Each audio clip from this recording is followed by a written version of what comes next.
la paix de Christ. Le nouveau monde vient dans la peine et la douleur. Les hommes parlent de paix. La paix, quelle paix? Doit-on espérer la paix comme le pont vers le nouveau monde? Président Trump, vous y croyez-vous à la paix? Sérieux, Président Macron, la paix? Du fond de votre cœur, Président Zelensky, la paix? Et vous, Président Poutine, croyez-vous à la paix également ou pas? Au Vatican, Léon XIV, vous y croyez vous aussi à la paix, vraiment? Dirigeants des nations, comment peut-on parler de paix dans la rancune et la ruse? Comment peut-on parler de paix dans le chaos et les pièges tendus contre ses semblables?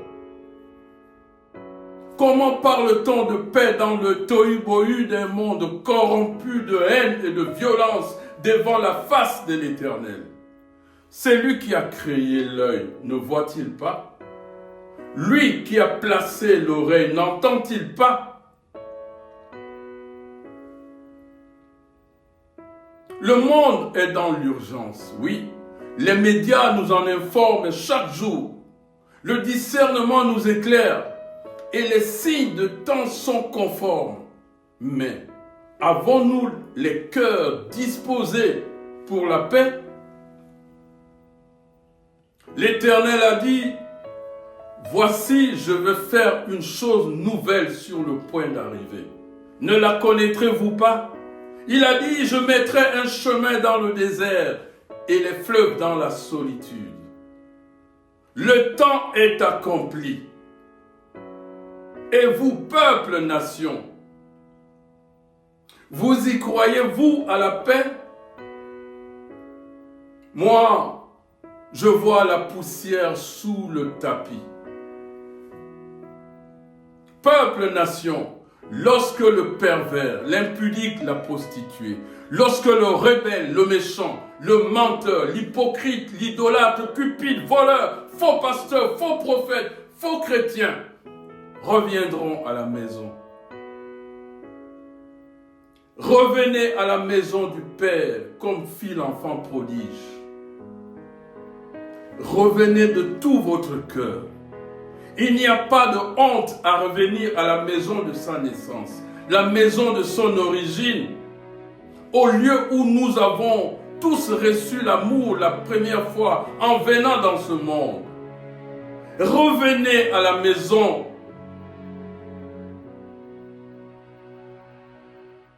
Venez avec vos jougs et vos fardeaux, vos douleurs et vos peines.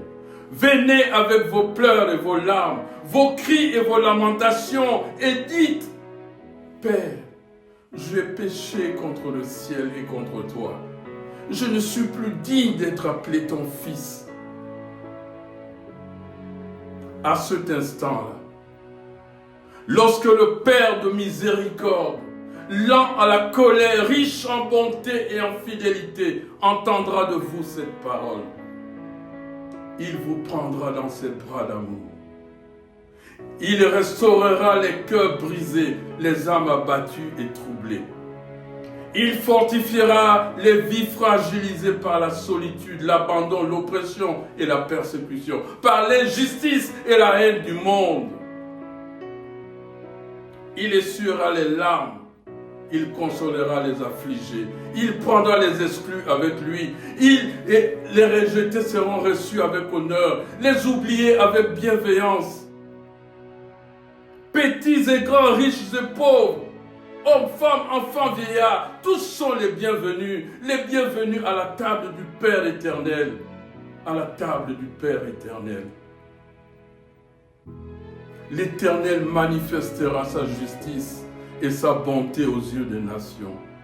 Et ceux qui l'aiment seront dans la joie et l'allégresse. Alors ce sera là Le moment, le temps sera venu. Dès cet instant, criez fort, criez la paix en plein gosier, proclamez la paix immédiatement, signez des traités, des décrets, des ordonnances, promulguez des lois. La paix véritable et durable est venue. La sécurité et la confiance seront. Les fils des hommes chanteront un cantique nouveau sur toute la terre. Mais parler de paix dans le contexte actuel est un véritable défi contre celui qui appartient à toute la création. L'Écriture nous informe d'avance de ce qui arrivera. Apocalypse 6, 4. Et il sortit un autre cheval roux. Celui qui le montait reçut le pouvoir d'enlever la paix de la terre, afin que les hommes s'égorgeassent les uns les autres. Et une grande épée lui fut donnée.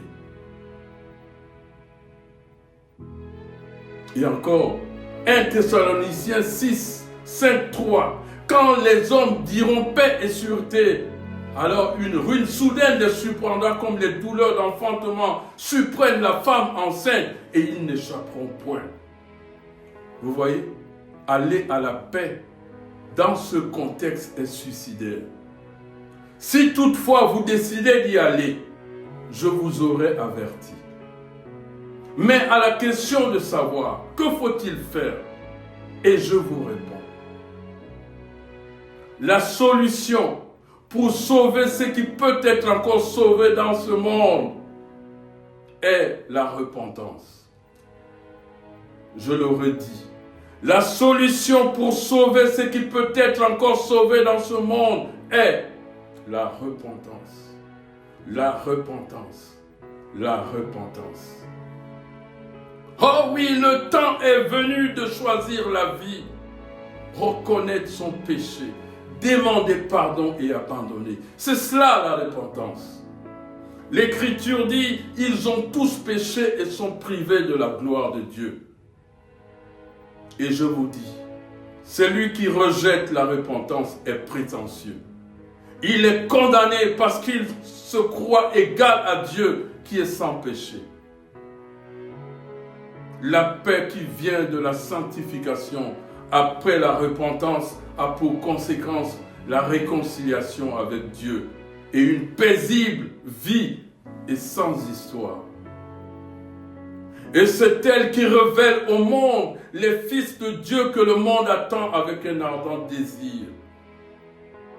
Le mouvement est en marche, conduit par la puissance du Saint-Esprit, le mouvement du peuple de Dieu. Le temps est venu, c'est notre temps, le temps de Dieu. Le Saint-Esprit se déploie dans les nations. Les théophiles et la génération de la gloire de Dieu, les prochains jours, poseront une question à l'homme de notre temps. Maranatha, soyez bénis avec toutes les familles et que la paix de Christ vous soit donnée avec